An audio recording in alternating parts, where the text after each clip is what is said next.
부부가 따로 자면 노년에는 어떤 삶을 살게 될까요? 3명의 어르신이 솔직하게 이야기해 주셨습니다. 60세 이상이신 분들은 꼭 한번 봐주세요. 안녕하세요 여러분.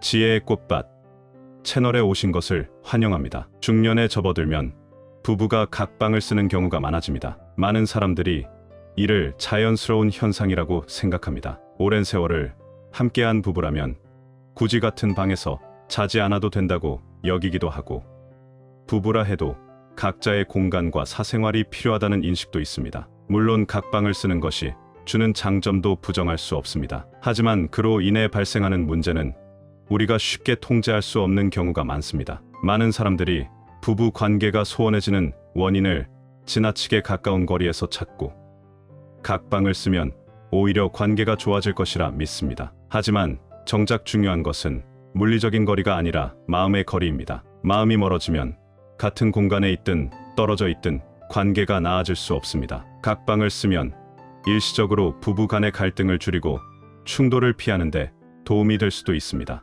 하지만 그것이 근본적인 문제 해결로 이어지지는 않습니다. 오히려 더 큰 문제를 초래할 수도 있습니다. 부부가 서로 가까워지기 위해서는 먼저 공간적인 거리가 가까워야 합니다. 그래야 자연스럽게 정서적인 교감을 나눌 수 있고 서로의 마음도 가까워질 수 있습니다. 그렇지 않다면 아무리 사랑이 깊다 해도 시간이 지날수록 관계는 점점 멀어질 수밖에 없습니다. 중년의 많은 부부가 각방을 선택하는 가장 큰 이유는 귀찮음 때문입니다. 오랜 세월을 함께하면서 신체적으로나 정신적으로 피로가 쌓이고 감정적으로도 상대를 배려하기보다 편한 선택을 하게 됩니다. 갈등이 생기면 해결하려 하기보다 피하는 것이 더 쉬워지죠. 상대방을 이해하려고 노력하거나 다독여 주기보다 그냥 따로 자는 것이 편하다고 생각하는 것입니다. 보지 않으면 신경 쓸 필요도 없고 거리 두기가 오히려 관계에 도움이 된다는 자기 합리화를 하게 되는 것이죠. 사실 이 시기의 부부는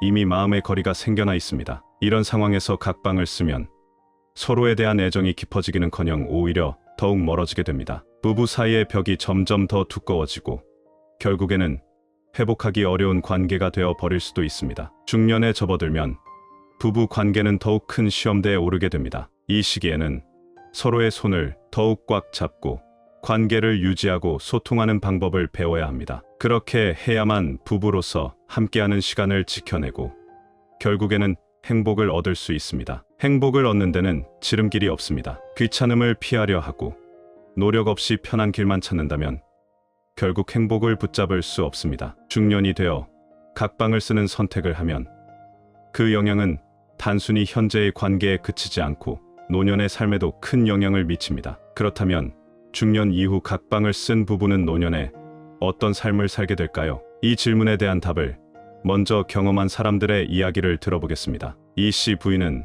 전 남편이 재혼했다가 결국 또다시 이혼을 했고 지금은 혼자 살고 있습니다. 전 남편과는 중매로 만났습니다. 처음부터 애틋한 감정이 있었던 것은 아니지만 결혼 후 함께 생활하면서 나름대로 잘 지냈다고 생각했습니다. 하지만 시간이 지나면서 전 남편은 점점 냉담해졌고 결국 각방을 쓰자고 제안했습니다. 생활 리듬이 다르니 각방을 쓰는 것이 나를 위해서도 더 좋을 거라고 했습니다. 나는 그의 말을 믿었고 부부가 같은 집에서 살고 있으니 큰 문제는 아닐 거라고 생각했습니다. 하지만 그 선택이 결국 더 큰 문제를 불러올 줄은 몰랐습니다. 원래도 나에게 무관심했던 남편이 각방을 쓰고 나서는 더 이상 집안일에도 신경 쓰지 않았고 의견조차 내지 않게 되었습니다. 마치 우리 가정과는 아무런 관계도 없는 사람처럼 행동했습니다. 나는 참지 못하고 그와 다투고 울면서 하소연도 해보았지만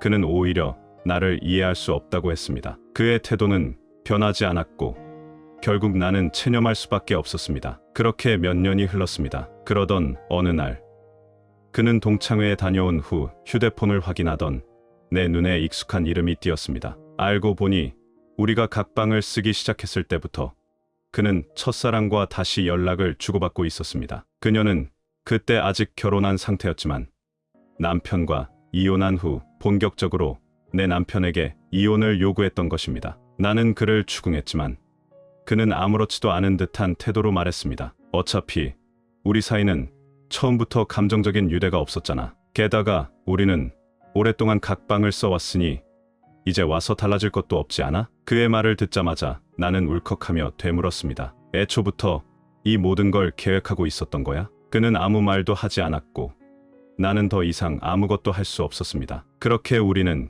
결국 이혼을 했습니다. 나는 그가 첫사랑과 행복하게 살 거라고 생각했지만 어느 날 그가 다시 이혼했다는 소식을 들었습니다. 성격이 맞지 않는다는 이유였습니다. 한편 나는 이혼 후 오로지 나 자신을 위한 삶을 살기로 마음먹었고 지금은 나름대로 만족하며 지내고 있습니다. 김 선생은 아내와 각방을 쓴 지 10년이 지나 노년이 되자 다시 같은 방에서 자고 싶다고 애원했다. 이런 말을 하려니 조금 부끄럽지만 나이가 들어 아내에게 다시 돌아와 달라고 하는 내 모습이 참 한심하게 느껴진다. 하지만 이 모든 것이 결국 내가 자초한 일이다. 젊었을 때는 오직 나만을 생각하며 살았다. 어떤 것에도 얽매이고 싶지 않았고 내 자유를 지키는 것이 가장 중요했다. 하지만 이제 와서 돌아보니 이 모든 것이 결국 나에게 돌아온 업보였다. 나는 아내와 30년 넘게 결혼 생활을 했다. 젊은 시절에는 생계를 위해 서로 떨어져 지내야 했고 아내는 혼자 집에서 아이들을 돌보고 살림을 책임졌다. 그때 나는 그저 당연한 일이라고 여겼다. 이후 가족 곁으로 돌아왔을 때 아내는 나와 가까워지기 위해 애를 썼다. 하지만 나는 이미 혼자 자는 것이 익숙해져 있었고 아내에게 정을 느끼지 못했다. 아내가 다가오려 할수록 나는 더욱 차갑게 대했고 결국 아내와 같은 방에서 자는 것조차 불편하게 여겼다. 그렇게 우리는 10년 동안 각방을 쓰며 살아왔다. 그때는 그것이 너무나 당연한 일이라 생각했다. 이미 오래 함께한 부부였으니 굳이 같은 침대를 쓸 필요가 없다고 믿었다. 하지만 아내의 마음에는 계속해서 원망이 쌓여가고 있었다. 그리고 세월이 지나면서 나도 점점 몸이 약해지기 시작했다. 나이가 들수록 밤이 깊어질 때마다 더욱 외로움을 느꼈다. 혼자 있는 것이 견디기 힘들었고 밤마다 아내가 곁에 있어 주기를 바랐다. 하지만 아내는 이미 나에게 차가운 태도를 보이며 냉정하게 거리를 두고 있었다. 내가 다시 같이 자자고 부탁해도 아내는 비웃으며 말했다. 내가 당신이 부르면 오고 내치면 가는 그런 사람이 아니야. 나이가 들고 나서야 깨달았다. 부부가 한 침대에서 함께 자야 마음의 거리가 좁혀지고 관계도 더 깊어진다는 것을. 그렇지 않으면 시간이 지날수록 서로의 벽은 더욱 높아질 뿐이다. 내가 젊었을 때 아내에게 준 상처가 너무 컸다. 이제 와서 어떻게 해야 그녀가 나를 용서해 줄지 모르겠다. 박 선생은 각방을 쓴 것이 자신의 행복을 망쳤다고 말했다. 지금 돌아보면 내가 이런 상황에 처한 것도 결국 각방을 고집했던 내 선택 때문이었다. 그때 내가 굳이 따로 자겠다고 우겼던 것이 아니었다면 전 남편은 다른 여자에게 마음을 주지 않았을 것이다. 그렇다면 이후에 모든 일도 벌어지지 않았을 것이다. 나는 원래 잠이 예민해서 쉽게 깨는 편이었다. 게다가 전 남편은 잠버릇이 고약해서 자면서 코를 심하게 골았다. 연애 시절에도 같은 문제는 있었지만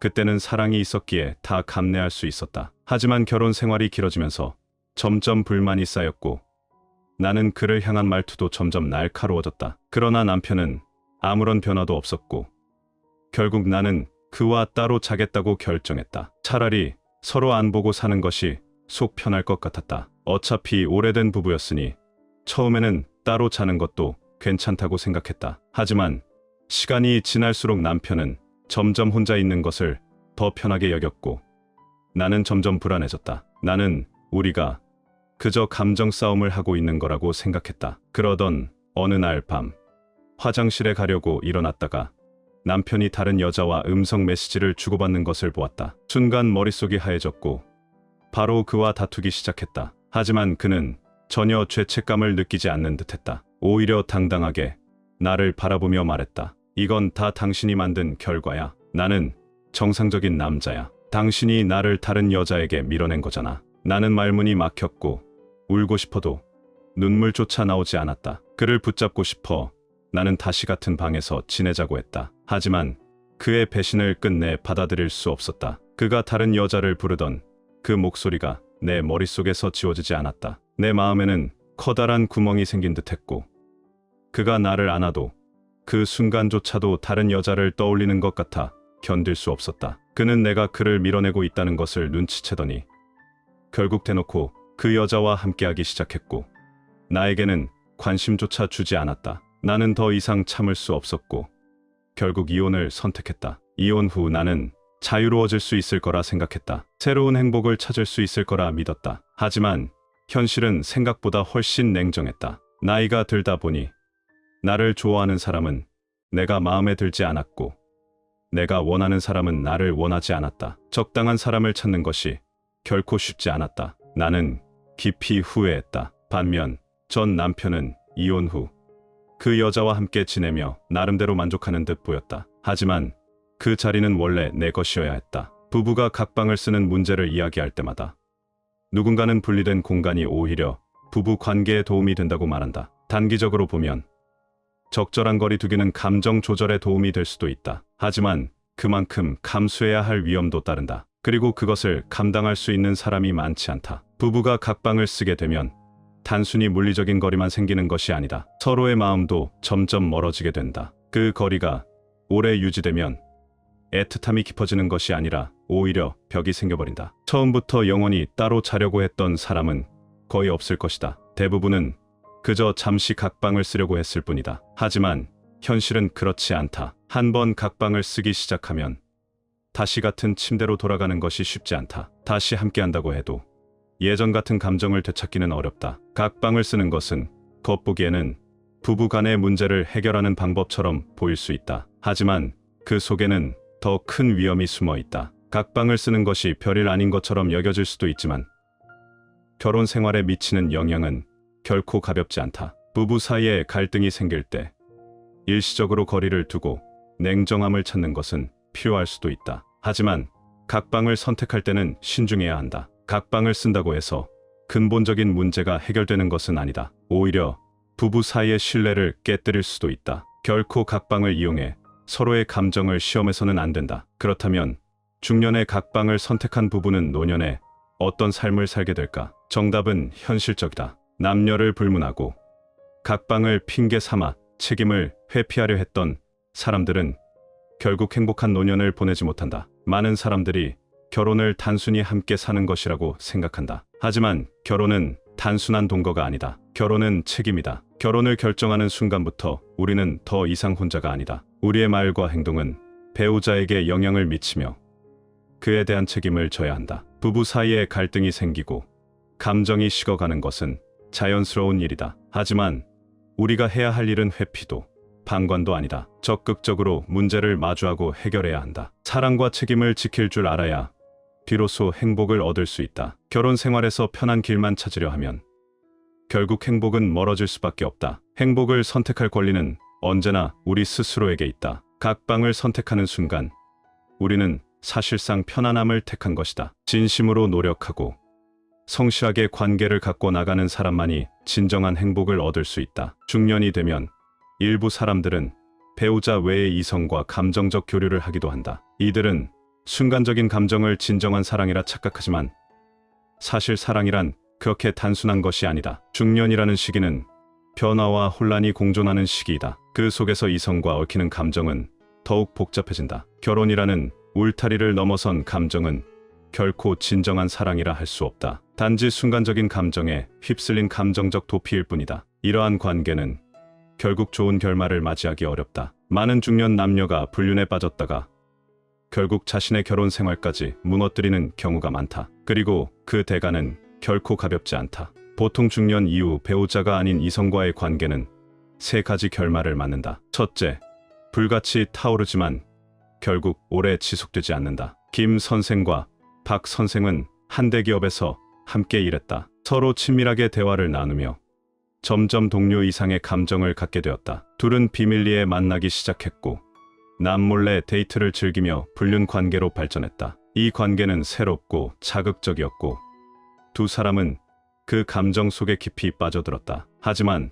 반년이 지나자 현실적인 문제들이 그들을 힘들게 하기 시작했다. 가족과 자녀, 그리고 사회적 시선이 그들에게 부담으로 다가왔다. 점점 심리적인 피로가 쌓여갔고 결국 직장 생활에도 영향을 미쳤다. 일의 집중력이 떨어지고 실수가 잦아지면서 업무 효율도 급격히 낮아졌다. 결국 김 선생과 박 선생은 뜨거운 감정과 이성적인 판단 사이에서 고민한 끝에 가정을 선택했다. 그리고 이 관계를 끝내기로 결심했다. 사실 중년 남녀가 바람을 피운다고 해도 그 불길은 오래 타오르지 못한다. 결혼 밖에서의 관계는 결국 순간적인 즐거움일 뿐이다. 궁극적으로 사람은 가정과 책임으로 돌아갈 수밖에 없다. 그렇기에 순간적인 감정에 휘둘리기보다 이성적인 선택을 하는 것이 현명한 결정이 된다. 중년이 되면 사람들은 삶의 경험을 통해 감정에 대해 더 깊은 이해를 하게 된다. 하지만 가정과 도덕적 책임이라는 현실 앞에서 불륜의 감정은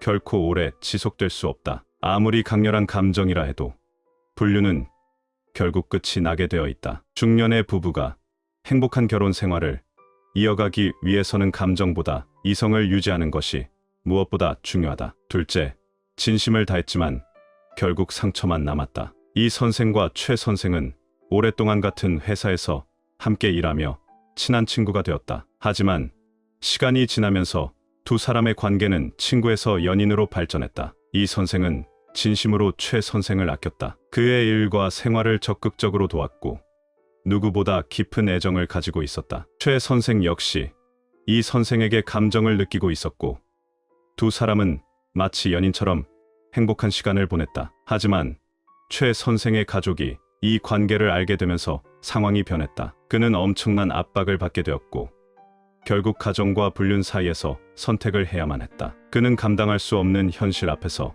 결국 가정을 선택했다. 이 선생은 모든 것을 다 바쳤지만 결국 돌아온 것은 깊은 상처와 배신감뿐이었다. 이 일은 그녀에게 오랫동안 지울 수 없는 아픔과 혼란을 남겼다. 사실 어떤 불륜도 오래 지속될 수 없다. 진심을 다한다고 해도 그 감정이 끝까지 지켜지는 경우는 거의 없다. 결국 돌아오는 것은 마음의 상처뿐이다. 특히 중년이 되면 감정을 더욱 진지하게 여기고 한 번 마음을 주면 쉽게 포기하지 않는다. 하지만 그만큼 상처를 입었을 때의 아픔도 크다. 불륜에서 진심을 다했다고 해서 그것이 곧 진정한 사랑이 되는 것은 아니다. 때로는 떠나는 것이 스스로를 지키는 가장 좋은 선택일 수도 있다. 셋째, 가정으로 돌아가 책임을 다시 짊어지다. 박 선생은 한 기업에서 관리직을 맡고 있었다. 그러던 중 젊은 여성 직원과 관계를 맺게 되었다. 그는 이 짧은 관계에서 새로운 감정을 경험했고 일상과는 다른 설렘을 느꼈다. 하지만 시간이 지나면서 그는 자신의 행동을 다시 되돌아보게 되었다. 그는 결국 자신이 가정을 책임져야 한다는 사실을 깨닫게 되었고 아내에 대한 미안함이 밀려왔다. 오랜 고민 끝에 그는 가정으로 돌아가기로 결정했다. 그리고 아내에게 솔직하게 자신의 잘못을 고백했다. 그는 지난날의 실수를 만회하기 위해 노력하기 시작했다. 아내와 다시 신뢰를 쌓고 함께 시간을 보내며 관계를 회복하려 했었다. 또한 가정에 적극적으로 참여하고 자녀의 성장과 교육에도 더 많은 관심을 기울였다. 이러한 노력이 쌓인 끝에 그는 다시 가정의 일원으로 자리 잡을 수 있었다. 그리고 아내와 함께 미래를 준비해 나가기 시작했다. 이처럼 중년의 부부는 가정과 불륜 사이에서 갈등을 겪기도 하지만 결국 가정을 선택하는 것은 책임과 죄책감 때문이다. 하지만 이 결정이 쉬운 것은 아니다. 과거의 잘못을 마주하고 그것을 극복하기 위해 노력해야 한다. 그러나 가정으로 돌아가는 것이 끝이 아니다. 그것은 새로운 시작이다. 진정으로 책임을 다하고자 하는 마음이 있을 때만이 결혼을 지킬 수 있고 진정한 행복을 얻을 수 있다. 어떤 중년 남녀라도 불륜의 실증을 느끼고 그 본질을 깨닫게 되면 결국 가정으로 돌아가게 된다. 그리고 그것이 가장 나은 결말이기도 하다. 중년의 불륜은 대부분 세 가지 결말을 맞이한다. 첫째, 불같이 타올랐지만 결국 오래 지속되지 못한다. 둘째, 진심을 다했지만 결국 상처만 남는다. 셋째, 가정으로 돌아가 책임을 다시 짊어진다. 중년의 남녀는 불륜 속에서 복잡한 감정과 어려운 선택의 순간을 맞이한다. 하지만 어떤 결말이든 그 과정은 당사자와 가족 모두에게 깊은 상처를 남긴다. 그렇기에 남녀 모두 결혼을 소중히 여기고 그 가치를 지켜야 한다. 결혼은 책임이며 평생을 다해 지켜나가야 할 약속이다. 유혹과 어려움이 닥칠 때마다 우리는 스스로의 원칙을 지키고 현재의 행복을 소중히 여겨야 한다. 결국 현실에서 중년의 불륜은 행복한 결말을 맺기 어렵다. 이로부터 교훈을 얻고 불륜을 멀리하며 결혼과 가정을 아껴야 한다. 그래야만 진정한 행복을 지키고 평온한 삶을 누릴 수 있다. 나이가 든다고 해서 단순히 오래 사는 것이 장수를 의미하는 것은 아니다. 60세가 넘으면 4가지 장수 원칙을 기억해야 한다. 단순히 오래 사는 것이 아니라 건강하게 오래 사는 것이야말로 진정한 장수다. 건강과 장수는 언제나 사람들에게 중요한 관심사였다. 시대가 변하고 나라가 달라도 인간은 끊임없이 장수를 추구해왔다. 누군가는 소식을 하며 건강을 유지하려 하고 누군가는 단식, 수행을 통해 몸을 단련한다. 또한 해외에서는 유전 연구를 통해 수명을 연장하려는 시도도 이루어지고 있다. 그렇다면 몇 살까지 살아야 장수한 것으로 볼 수 있을까? 세계보건기구에서는 노인의 연령을 기준으로 구분하고 있다. 그 기준에 따르면 60세부터 노년기로 접어들게 된다. 하지만 노인도 단계별로 구분된다. 60세에서 74세까지는 비교적 젊은 노인에 해당한다. 85세에서 89세는 본격적인 노년기이다. 그리고 90세가 넘으면 장수한 것으로 간주된다. 즉, 100세를 넘겨야만 장수한 것이 아니라 90세 이상을 건강하게 살아가는 것도 충분히 장수한 삶이라고 할 수 있다. 한 사람이 장수했다고 판단하는 기준은 단순히 수명의 길이만으로 결정되지 않는다. 노년기의 생활 능력과 건강 상태도 중요한 요소로 고려되어야 한다. 중장년층에게 있어 평균 기대 수명까지 건강하게 살아가는 것만으로도 충분히 좋은 삶이라 할 수 있다. 그 위에 건강까지 유지할 수 있다면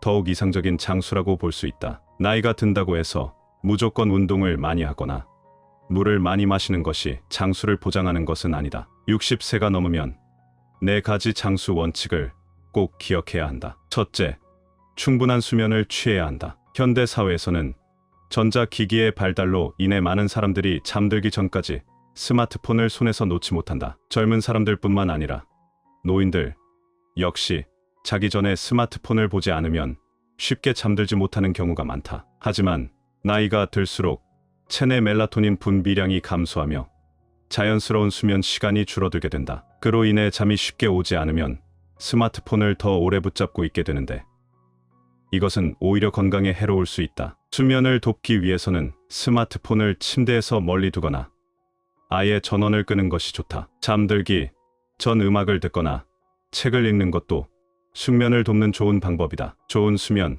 습관을 유지하는 것이야말로 건강한 장수의 핵심이다. 둘째, 뇌를 활발하게 사용해야 한다. 관련 연구에 따르면 교육 수준이 높은 사람이 더 오래 살 확률이 높다고 한다. 사람마다 생활 습관은 다르지만 장수하는 노인들에게는 공통점이 있다. 그들은 항상 뇌를 활발히 사용하며 배우는 것을 즐긴다는 것이다. 두뇌 활동을 자주 하는 사람들은 뇌혈관이 자주 확장되어 충분한 산소와 영양분을 공급받는다. 이는 중추신경의 노화를 늦추고 혈액순환을 원활하게 하여 신체 기능을 더욱 균형 있게 유지하는 데 도움을 준다. 또한 꾸준한 두뇌 활동은 노년기 치매 발병을 늦추고 뇌 기능의 퇴화를 방지하는 데에도 효과적이다. 따라서 지적 호기심을 유지하고 지속적으로 배우는 것이 건강한 장수의 비결이 될 수 있다. 셋째, 균형 잡힌 식습관을 유지해야 한다. 우리 몸을 구성하는 각종 세포 조직의 건강은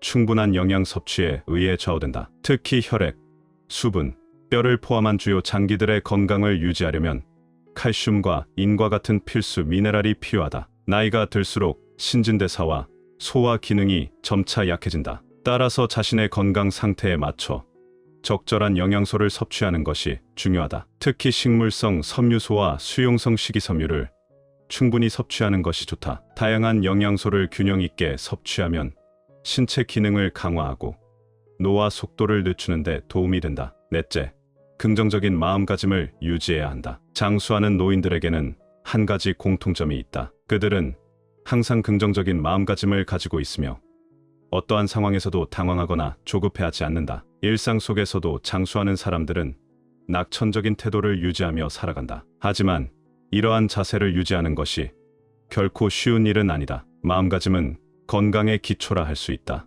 만약 오랜 시간 우울한 감정을 지속하고 부정적인 감정을 쌓아두면 몸과 마음에 악영향을 미칠 수 있다. 특히 장기간 스트레스를 받으면 간 기능이 저하되고 각종 질병에 걸리기 쉬운 상태가 된다. 반면 긍정적인 마음을 유지하면 신체와 정신이 편안해지고 자연스럽게 건강 상태도 좋아진다. 현대 사회에서 평균 수명이 77세를 넘기는 것이 쉬운 일일까? 한국 사회 역시 고령화가 빠르게 진행되며 노인 인구가 점점 증가하고 있다. 의료 수준이 꾸준히 발전하고 있음에도 불구하고 모든 노인이 건강한 삶을 누리는 것은 아니다. 여전히 많은 노인들이 만성 질환을 앓고 있으며 건강 상태가 좋지 않은 경우도 많다. 통계에 따르면 한국에서도 상당수의 노인들이 만성 질환을 가지고 있으며 일부는 질병으로 인해 스스로 생활하는 것이 어려운 상태에 처해 있다. 따라서 단순히 오래 사는 것이 중요한 것이 아니라 건강하게 오래 사는 것이 더욱 중요하다. 사실 평균 기대 수명이 77세라고 해도 모든 사람이 건강하게 그 나이까지 사는 것은 아니다. 최근에는 질병이 점점 젊은 연령대에서도 나타나고 있으며 50대부터 건강이 악화되는 경우도 많아졌다. 따라서 60세가 되면 더욱 건강관리에 신경 써야 한다. 70세까지 건강하게 살기 위해서는 몇 가지 노력이 필요하다. 올바른 생활 습관과 균형 잡힌 식습관을 유지하고 정기적으로 건강검진을 받아야 한다. 또한 사소한 걱정에 너무 신경 쓰지 않는 것이 중요하다. 이러한 노력이 쌓이면 몸과 마음이 더욱 가벼워지고 건강한 삶을 유지하는 데 큰 도움이 된다. 건강을 위해 기억해야 할 3가지 핵심 포인트가 있다. 첫째, 스트레칭은 건강에 도움이 된다. 스트레칭은 몸의 유연성을 높이고 근육과 관절을 보호하는 데 효과적이다. 특히 요가 동작 중에는 다양한 스트레칭 동작이 포함되어 있어 신체 건강을 유지하는 데 유용하다. 관절과 연골을 보호하고 만성 통증을 완화하는 데도 도움이 될 수 있다. 하지만 스트레칭만으로 모든 질병을 치유할 수 있는 것은 아니다. 스트레칭은 단순한 신체 운동일 뿐이며 만병통치약은 아니다. 둘째, 운동과 식습관은 서서히 조절해야 한다. 건강한 생활 습관을 유지하려면 갑작스러운 변화보다 점진적인 변화가 필요하다. 예를 들어 갑자기 과식하거나 극단적인 다이어트를 하면 오히려 몸에 부담을 줄 수 있다. 건강을 위해서는 무리하지 않고 자신의 몸 상태에 맞게 점진적으로 변화를 주는 것이 중요하다. 식초에 절인 음식이 혈관을 부드럽게 만든다는 말이 있다. 일상 속에서 많은 중장년층이 식초에 절인 음식을 섭취하면 혈관을 부드럽게 하고 심혈관 질환을 예방할 수 있다고 믿는다. 예를 들어 식초에 절인 땅콩이나 생강 등이 대표적인 사례이다. 하지만 실제로 식초가 혈관을 부드럽게 만드는 효과는 과학적으로 입증되지 않았다. 오히려 식초를 과다 섭취하면 위 점막을 자극하여 소화기 건강에 부정적인 영향을 미칠 수 있다. 따라서 건강을 위해서는 식초 섭취량을 적절히 조절하는 것이 중요하다. 걷는 것이 많을수록 건강에 좋을까? 많은 사람들이 걸음수를 늘리면 건강이 더 좋아진다고 믿는다. 일부 사람들은 하루에 3만 보에서 4만 보까지 걸으려 노력하기도 한다. 하지만 걷는 것이 건강에 유익한 것은 사실이지만 지나치게 많이 걸으면 오히려 무릎 관절에 부담을 줄 수 있다. 대부분의 사람들에게는 하루 6,000보에서 8,000보 정도를 걷는 것이 가장 적절하다. 너무 많이 걸으면 무릎이 손상될 위험이 커지고 오히려 건강을 해칠 수도 있다. 건강하고 장수하는 체질을 만들기 위해서는 평소 생활 습관과 식습관을 올바르게 유지하는 것이 필수적이다. 이러한 습관이 몸을